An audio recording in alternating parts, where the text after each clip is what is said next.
বাগদা বিধানসভার উপনির্বাচনে প্রার্থী হয়েছেন তৃণমূল কংগ্রেসের তরফে মধুপর্ণা ঠাকুর। মধুপর্ণা ঠাকুর দীর্ঘদিন ধরে একটা আন্দোলন করছিলেন।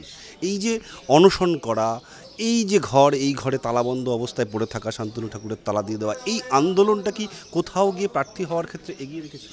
একদমই না। আমাদের যেটা অনশন হয়েছিল ওটা আমার অধিকারের লড়াই ছিল, সেটা হচ্ছে আলাদা ম্যাটার, ফ্যামিলি ম্যাটার আমাদের। আর এটা যেটা হয়েছে প্রার্থী, সেটা হচ্ছে পলিটিক্যাল ম্যাটার, এর সাথে এটার কোনো রিলেশন নেই। অ্যাকচুয়ালি ঠিক কী ঘটেছিল সেই দিন? এই যে তালা, একটু যদি আপনি এগিয়ে আসেন আমরা একটু দেখবার চেষ্টা করব এই তালা কি হয়েছিল মেলা চলাকালীন। শান্তনু ঠাকুর নিজের ক্যাডার নিয়ে বা বিজেপির লোক নিয়ে ওনারা ঢুকে গেছে, তালা ভেঙে আমাদের ঘর থেকে, এই যে এইটা, এই যে পুরো এখনো ভাঙা আছে, এই তালা ভেঙে ওরা জোর জবরদস্তি ঢুকে তালা ভেঙে আমাদের বার করে তালা মেরে দিয়েছে। আজ পর্যন্ত মানে গেট খোলেনি। ভক্তরা ঠাকুরের মানে বড়মার মুখই দেখতে পাচ্ছে না। বারবার বলা হচ্ছিল যে এই তালা আসলে ভক্তরা চাইছেন, দিয়েছেন, এবং ভক্তরা চান এই বিল্ডিং হেরিটেজ হয়ে। তাহলে ও তালা ভাঙলো কেন? তাহলে ভক্তরাই ভাঙতো তালা, ও ভাঙতে গেল কেন? ভক্তরা তো আমাদের কাছে কোনোদিন ডিমান্ড করেনি।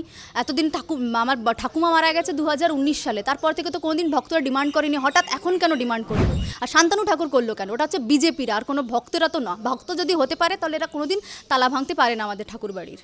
যদি ইতিহাস দেখা যায় তাহলে পারিবারিক একটা ইতিহাস রয়েছে। আপনার দাদু ছিলেন সাংসদ, আপনার বাবা ছিলেন সাংসদ, মা লোকসভার সাংসদ ছিলেন, বর্তমানে রাজ্যসভার সাংসদ। এই যে এত দিনের একটা রাজনীতির একটা ইতিহাস, সেটা কি আপনাকে অনেকটা উদ্বুদ্ধ করবে? একদমই করবে। মানে আমার ঠাকুমা মানে দাদু থেকে এটা বয়ে চলে আসছে, মানে রক্ত থেকে আমাদের রাজনীতি আছে যখন, তাহলে এটা হেল্প করবে আমাদের জন্য। কি আমার মা এখন আছে, যখন নেমে গেছি, মানে মাঠে আমরা গ্রাউন্ডে নেমে গেছি, তাহলে ফাইট তো আমাদের দিতেই হবে। কিছুদিন আগেই লোকসভা নির্বাচন গেল এবং সেই লোকসভা নির্বাচনে দেখা গেল যে শান্তনু ঠাকুর প্রায় 20,000-এর বেশি ভোটে ওখানে জয়লাভ করেছেন, বিশেষ করে বাগদা বিধানসভা ক্ষেত্রে। তো সেই জায়গায় ফাইট কতটা করতে হবে? একদম 100% ফাইট দিতে হবে। মানুষকে যে ভুল বুঝিয়েছে, ভুল বোঝানোটা ঠিক না। এখন যখন আমরা নেমেছি, আমরা এখন যা মতুয়াদের বা বাগদার যত লোক মানে লোকাল পাবলিক আছে, ওদেরকে আমরা বুঝাবো যেটা ওরা বুঝিয়েছে ভুল আছে। অটোমেটিকলি মানুষ ওই যে লসটা, সেটা কভার আপ হয়ে যাবে। দলীয় বেশ কিছু অন্তর্কোন্দল আছে, যেটা বিশেষ করে বিশ্বজিৎ দাস, সেও কিন্তু বাগদার জন্য দাবিদার ছিল। সেই জায়গা থেকে যদি লক্ষ্য করা যায় তাহলে বিশ্বজিৎ দাস ওখানকার দাবিদার ছিল, কিন্তু আপনি টিকিট পেলেন। ফলে বিশ্বজিৎ দাসের সঙ্গে কি কোনো রকম কথা হয়েছে? তার কি সাপোর্ট পাবেন? আমি তো শুনেছি কি বিশ্বজিৎ দাস উনি মানে ওই দাদা উনি নিজেই বলেছে কি মধুপর্ণা ঠাকুর মানে আমার মাকে বলেছে কি আপনার মেয়েকে টিকিট দিতে। তাহলে ও কি করে হতে পারে? এটা কোনো প্রবলেম না আমাদের।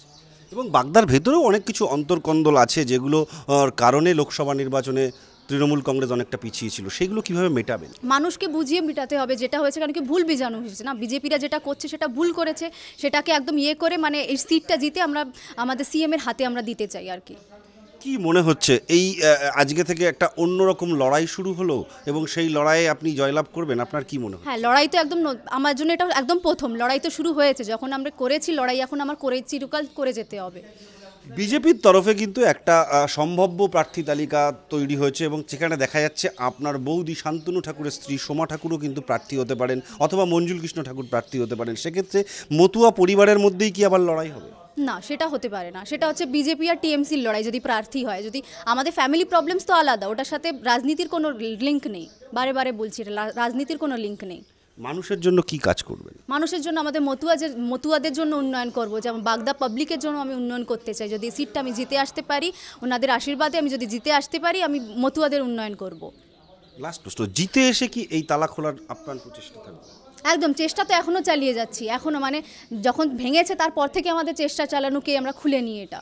এখন আমরা তো তালা ভাঙতে পারি না, কোর্টের মাধ্যমে আমরা হেল্প নিয়ে আমরা এটা করতে চাই।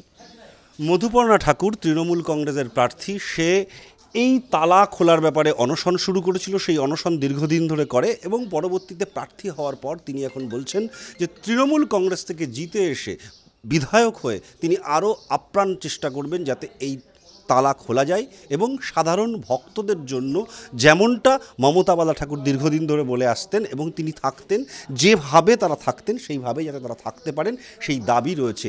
একদিকে তৃণমূল কংগ্রেসের হয়ে লড়াই, অন্যদিকে এই বাড়ির মধ্যে আরও একটা লড়াই মধুপর্ণার। TV9 বাংলার জন্য সুকান্ত মণ্ডলের সঙ্গে দীপঙ্কর দাসের রিপোর্ট, উত্তর 24 পরগনা।